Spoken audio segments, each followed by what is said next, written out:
céu de sonhos e estrelas, incerteza e firmamento sobre a cabeça daquele homem. Samuel, nome de profeta, mas com a inquietude de um cão. No terreiro de casa, tentava adormecer suas memórias.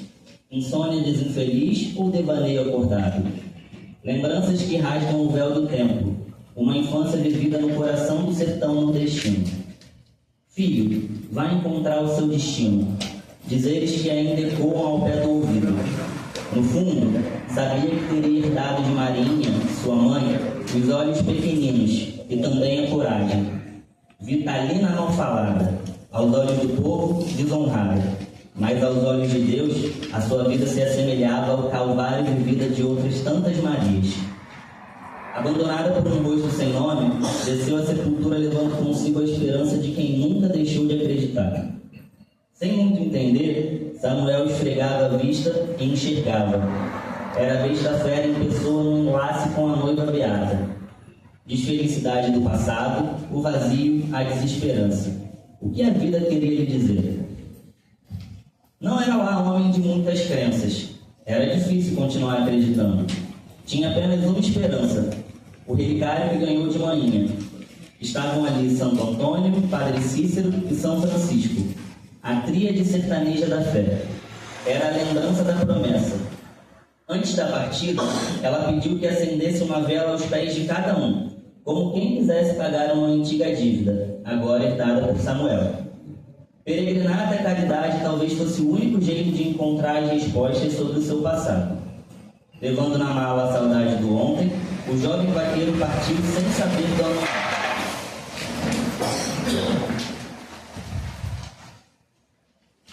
A estrada não seria fácil. Quanto mais longe ficava do seu juazeiro, mais perto estaria da sua verdade. No bolso esquerdo, o endereço de poucas palavras. No mesmo lado do peito, o vazio. Trocava de pele como quem quisesse mudar de vida. O sopro quente do sol a pino já começava a enganar sua mente. Entre as andanças, ficou face a face com um andarilho no sertão. Seria Jesus testando a sua fé? Dizem as línguas que o nazareno peregrina pelas estradas empoeiradas do Ceará em busca de um pedaço de pão.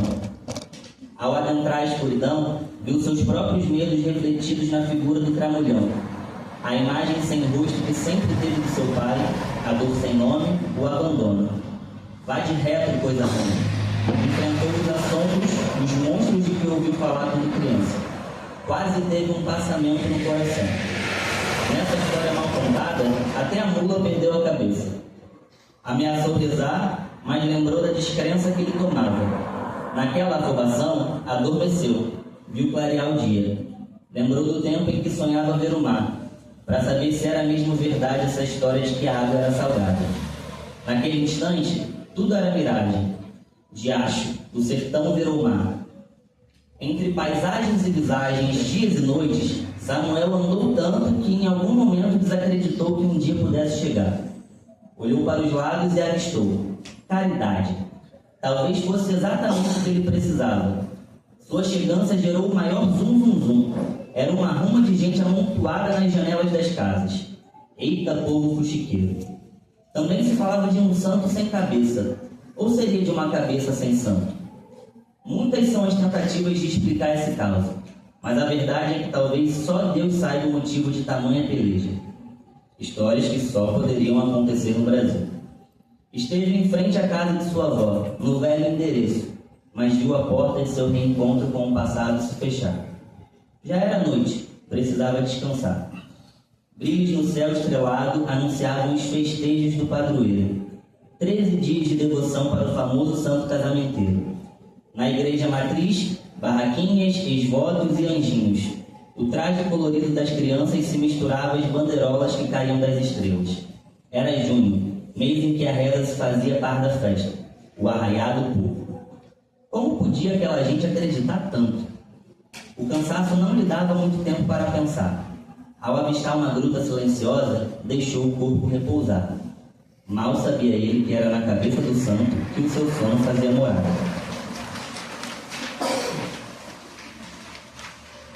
Despertou de um sono profundo, entre choros, súplicas e lamentos, um alvorecer de vozes. Em meio ao caos, um canto inebriante acordou os seus pensamentos. Seria esse o delírio de um mar no sertão? Pois aquela voz soava como um canto de sereia, de alguém que já teria sentido um dia a brisa que vem das águas. Olhou à sua volta e não teve fé em tamanha ironia. O sujeito desacreditado morou por uma noite dentro dos pensamentos do santo. Que diacho aquelas vozes queriam falar? Se essa era mesmo a mente apelhada de Toinho, ele deveria estar de saco cheio. Também, quem mandou ser casamenteiro? Ora, devia ser um verdadeiro martírio a vida do santo naquele lugar. Coitado, não tinha nem descanso, nem dignidade. Era submetido a diferentes castigos. Escondido no congelador, deixado de cabeça para baixo dentro de um copo, e quando não atendia aos pedidos, arrancaram-lhe o menino Jesus dos braços como forma de punição. Era a chantagem emocional em nível celestial. Se a simpatia era porta aberta para todo tipo de gente, a cabeça virou um templo de confissões. De tanto acompanhar a novela das devotas apaixonadas e o penar de Madeirusa, a mais fervorosa das vozes, virou mensageiro do santo. Se conselho fosse bom, não se dava, se vendia. E foi exatamente o que ele fez. Uma fila de mulheres se aprumou em frente à cabeça oca para escutar o que ele tinha a dizer. Já era praticamente um confidente delas. Sabia, pela sinfonia das vozes, o nome de cada um dos pretendentes.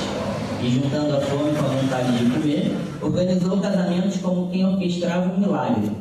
O altar de caridade se encheu de véus e buquês. Um grande matrimônio popular. Samuel não lembrava nem de longe aquele forasteiro liso que chegou à cidade. A fama, a bufunfa e o prestígio chegaram sob o jugo de Santo Antônio, como graça torta, dessas que se recebe sem nunca entender o preço. Mas tinha um buraco por dentro que nem toda a fortuna do mundo dava conta de tapar. Um vazio danado desses teimosos, que não obedecia nem a milagre. O bafafá sobre o cara milagreiro só crescia. Seria ele um enviado dos céus ou um malandro aproveitador? Que heresia falar pelo santo sem nem ter fé na sua existência. Ou algo dentro de si teria mudado.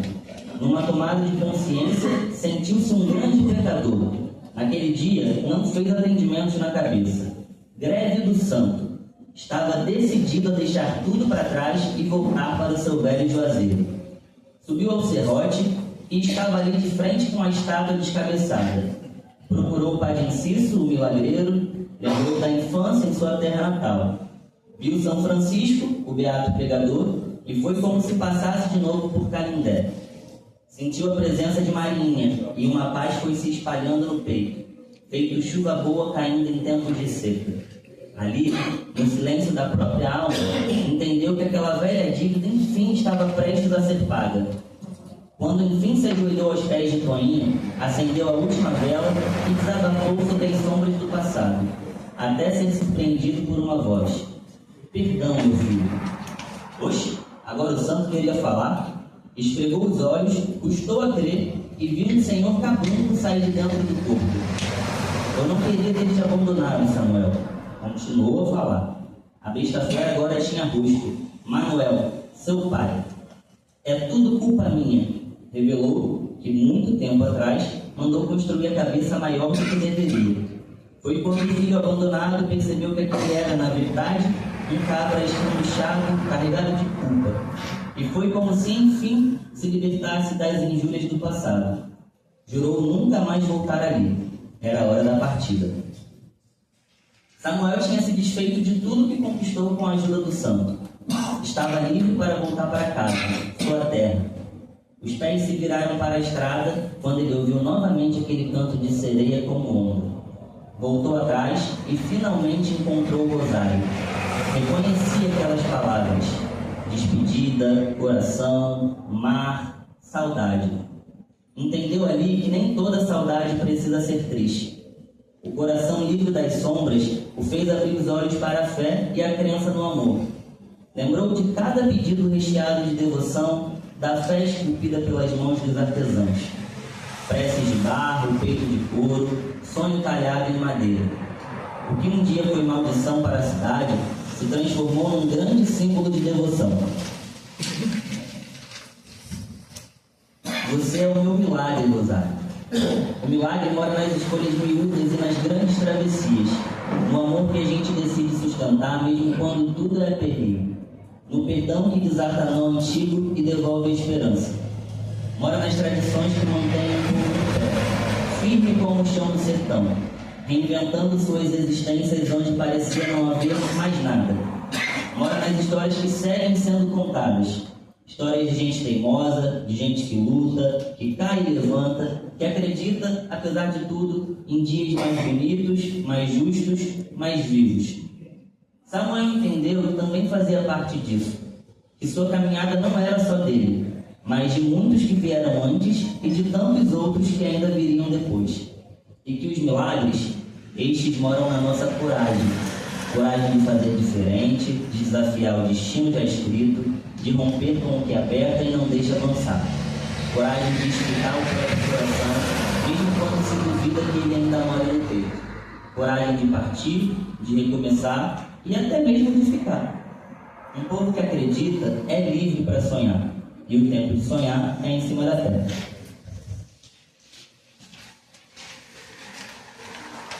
Essa sinopse ela foi construída depois de uma pesquisa muito intensa, né? Eu já compartilhei isso com algumas pessoas em algumas entrevistas, mas foi bem engraçado porque eu primeiro conheci a história da estátua de Santo Antônio na cidade de Caridade e uns 2, 3 meses depois eu me deparei com o livro da Socorro Alcioli e comecei a ler o livro sem entender muito bem. E aí durante a leitura eu falei, gente, não é possível, é a história que eu vi há 2 meses. E que loucura é essa? Que bizarrice. A história é bizarramente maravilhosa e foi bizarro também a coincidência que o destino pegou de me apresentar essas 2 histórias num espaço curto de tempo. Então eu entendi aí que essa história precisava virar enredo e que bom que está sendo na União da Tijuca, porque é uma escola que dialoga muito bem com esse tema, né? Com temas oníricos, fabulosos, fantásticos. Então, a gente se apropria desse realismo fantástico da Socorro Alcioli para criar a nossa narrativa e, na verdade, propor uma releitura, né, desse menino Samuel e dessa história maravilhosa. Então, a gente vai ter um enredo onírico, fantástico, colorido, divertido e eu acho que, acima de tudo, emocionante, porque ele narra a história de um menino desacreditado, mas que se permitiu sonhar e que durante essa viagem ele encontrou sentido na vida.